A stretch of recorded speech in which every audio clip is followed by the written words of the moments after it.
This is GeroTheHero, and this is my review of Tales of Zestiria the X, Episode 10. In this episode, we come back to Sorey and MacLeod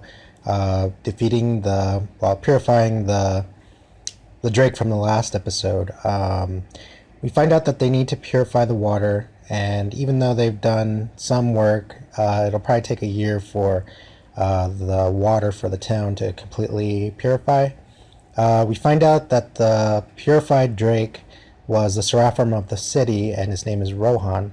And he explains that it took very little to let the malevolence of the city overtake him, and he feels guilty that happens. And he explains that it was a very little event. It started with just someone stealing a book.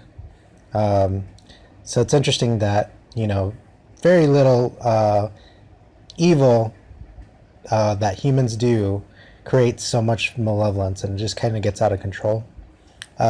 Later in the next scene, we see that we meet Rose again from the Sparrow Feathers, and she's supplying goods for the city, and she kind of jokes with Sorey that he still owes her, and she kind of teases the princess that, oh, you have a friend that's the princess, I can take advantage of this later. But then she's just, yeah, don't worry about it. So later we find out that in the princess's absence, Bartlow is starting plans for war, and she's found out. So she's going to try to take steps to prevent this. And of course, they want to prevent it because it's going to lead to more malevolence. In the next scene, we see that Sorey and the others are all trying to track down a human that's turned into a Hellion, and they're saying that this is probably the worst and darkest thing because it's harder to get rid of. Sorey tries to purify it, but it gets away, and it's the worst thing because it can spread really fast, I guess in comparison faster than the other Hellions he's dealt with, and he manages to do it. And it's interesting because for everyone else, it wouldn't look as evil as if Sorey would see it. When Sorey sees it and the rest of the Seraphim, it looks like a really dark demon with red eyes. But they explain that to everybody else, they would just look normal. We find in the next scene that the princess's plan is to stop the forces that Bartlow's sending to start a war. She has a plan to kind of like take a shortcut, and she's using all the men that she has, and she's trying to get her supplies ready to go. In a later scene, we find out that those assassins from the earlier episode try to stop her again, and they ask her about her resolve. And the princess still wants to stop the violence. We are revealed that the Zestin's leader is Rose from earlier, and that the Sparrow Feathers are these assassins.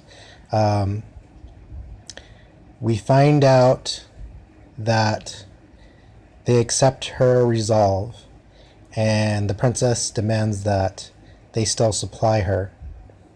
She also makes a little request that if she does die, that people forgive all the hatred and it's not passed over to the next generation. She doesn't want vengeance for her death to be caused. And the Sparrow Feathers agree.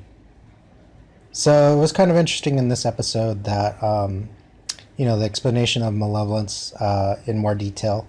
The fact that humans a lot of the times are causing the malevolence.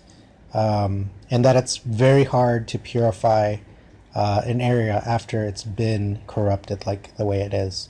It's also interesting in a side note that the little creatures from the last episode, that they're disappearing. So it could explain, like my theory last time, that if the creatures are disappearing from this world, maybe that's why humans can't see Seraphim anymore. So we'll have to see if we find any kind of more information about that. It'll also be interesting to see Rose's interaction with the rest of the group. I mean, obviously she's probably going to be part of the team based on the openings.